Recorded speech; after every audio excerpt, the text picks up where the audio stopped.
आज Doubtnut app download करें। Doubtnut पर अपने सभी गणित, रसायन विज्ञान, भौतिक विज्ञान और जीव विज्ञान के डाउट्स का करो सफाया।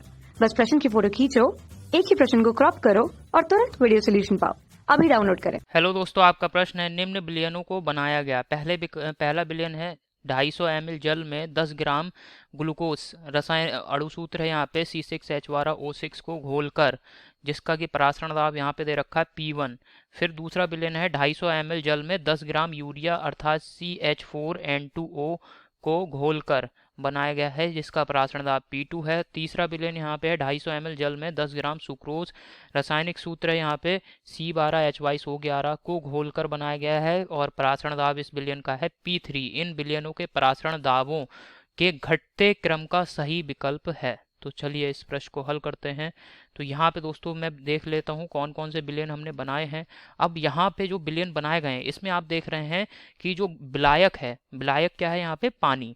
ठीक है, और पानी की मात्रा यहाँ पे समान है। हर एक बिलियन में 250 ml पानी लिया गया है। और जो भी हम पदार्थ, विलेय की पदार्थ जो है इसकी भी मात्रा यहाँ पे समान है, 10 ग्राम और यहाँ पे भी 10 ग्राम। तो परिवर्तन कहाँ पे आ रहा है दोस्तों? आप प्रश्न को हल करने के लिए आप यहाँ पे देखिए कि अंतर कहाँ पे है। अंतर है पदार्थ कौन सा लिया गया है। यहाँ पे हमने ग्लूकोज लिया है और जो दूसरा बिलियन है इसमें हमने यूरिया लिया है। तीसरे बिलियन में हमने कौन सा पदार्थ लिया है? सुक्रोज। ठीक है, तो यही अंतर है, इसी के आधार पे हमें प्रश्न को हल करना है। ठीक है, तो यहाँ पे इसको मैं लिख रहा हूँ। तो यहाँ पे पहला बिलियन जो है वो उसमें विलेय पदार्थ हमारा क्या है दोस्तों? ग्लूकोज है। परासरण दाब इसका, जो पहला बिलियन है इसका P1 है। दूसरे बिलियन में दोस्तों जो हमारा विलेय पदार्थ है वो यूरिया लिया गया है। परासरण दाब यहाँ पे P2 है। तीसरे बिलियन में हमारा जो विलेय पदार्थ है वो सुक्रोज लिया गया है, इसके लिए परासरण दाब P3 है। ठीक है, तो परासरण दाब को ज्ञात करने का सूत्र क्या होता है? PV बराबर nRT। P यहाँ पे परासरण दाब है, B बिलियन का आयतन है, N जो भी विलेय पदार्थ है इसके मोलों की संख्या है, R गैस नियतांक है, T दोस्तों बिलियन का तापमान है।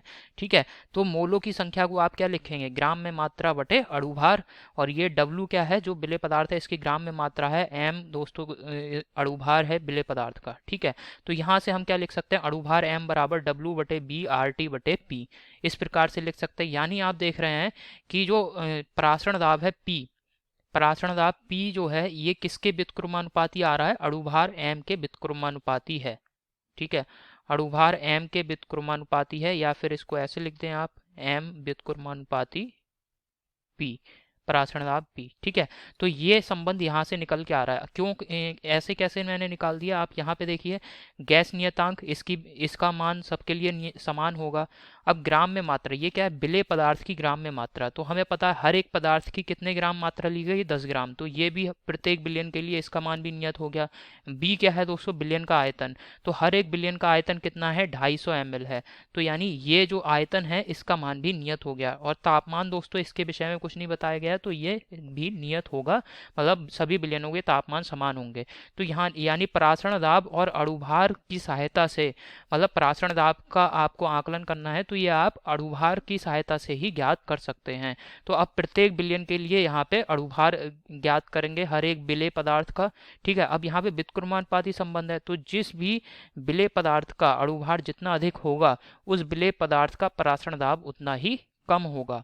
ठीक है, ये समझ में आ गया, क्योंकि यहाँ पे व्युत्क्रमानुपाती संबंध है। अब प्रत्येक विलेय पदार्थ का अणुभार यहाँ पे ज्ञात करते हैं हर एक बिलियन के लिए। तो बिलियन 1 में दोस्तों हमने कौन सा विलायक प्रयोग करा है? C6H12O6। ठीक है, ये हमारा विलेय पदार्थ है। बिलियन 1 का विलेय पदार्थ क्या है? C6H12O6।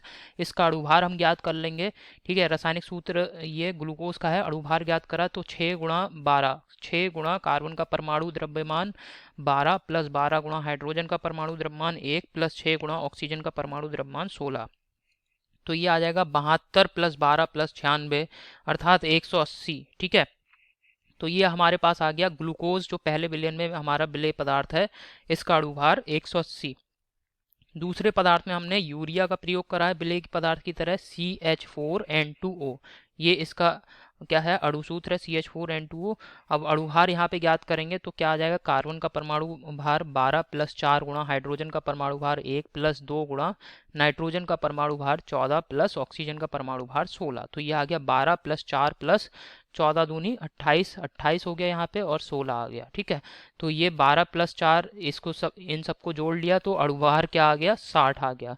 अब इसी प्रकार तीसरे विलयन के लिए हम प्रयोग करेंगे। तीसरे विलयन में हमारा विलेय पदार्थ है सुक्रोज, रासायनिक सूत्र है C12H22O11। अब इसका अणु भार हमने ज्ञात कर लिया 12 गुणे 12, कार्बन का परमाणु भार 12 गुणा 12 प्लस 22 गुणा हाइड्रोजन का परमाणु भार 1 प्लस ऑक्सीजन का परमाणु भार 11 गुणे 16। ठीक है, ऑक्सीजन का परमाणु भार क्या होता है 16 होता है गुणा 11, ये आ गया। तो इसे हल कर लेंगे 144 प्लस 22 प्लस 176 अर्थात 342 सुक्रोज का अणुभार आ गया। ठीक है, अब अणुभार का सबसे अधिक किसका है दोस्तों, सुक्रोज का तीसरे वाले विलयन के लिए, तो M3 और M3। फिर इससे अधिक इससे कम थोड़ा किसका है दोस्तों, पहले वाले विलयन में जो विलेय पदार्थ है ग्लूकोज, तो M3 फिर M1 फिर M2। ये क्या है, अणुभार का घटता क्रम है। ठीक है, और जो हमने क्या बताया, जिस पदार्थ का अणुभार जितना अधिक होगा उसका परासरण दाब उतना ही कम होगा। यहाँ पे आ गया, ये संबंध हमने ज्ञात करा था इस प्रश्न को हल करने के लिए।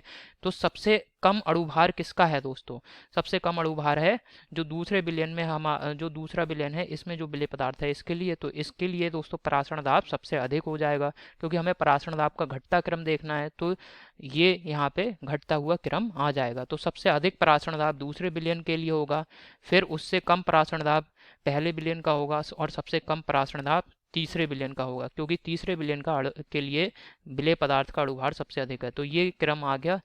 ठीक है, परासरण दाब के घटते क्रम, यहाँ पे इसको मैं लिख दे रहा हूँ। अब विकल्प देखते हैं कौन सा सही है। ठीक है, तो सबसे पहले विकल्प में हमें दे रखा है P2 फिर P1 और फिर P3, तो ये बिल्कुल सही विकल्प है, पहला विकल्प, और यही हमारे प्रश्न का उत्तर हो गया। दूसरे विकल्प में दे रखा है हमें P1 फिर P2 फिर P3, ये गलत है। तीसरे विकल्प में दे रखा है P2 फिर P3 फिर P1, ये भी गलत विकल्प है। चौथे विकल्प में हमें दे रखा है यहाँ पे P3 फिर P1 फिर P2, ये भी गलत विकल्प है। तो आशा करता हूँ आपको ये समझ में आया होगा। धन्यवाद। कक्षा 6 से 12वीं से लेकर नीट, IIT, JEE वो एडवांस के लेवल तक 1 करोड़ से ज्यादा छात्रों का भरोसा। आज ही डाउनलोड करें डाउटनेट ऐप या व्हाट्सएप करें अपने सारे डाउट्स 8400 400 400 पर।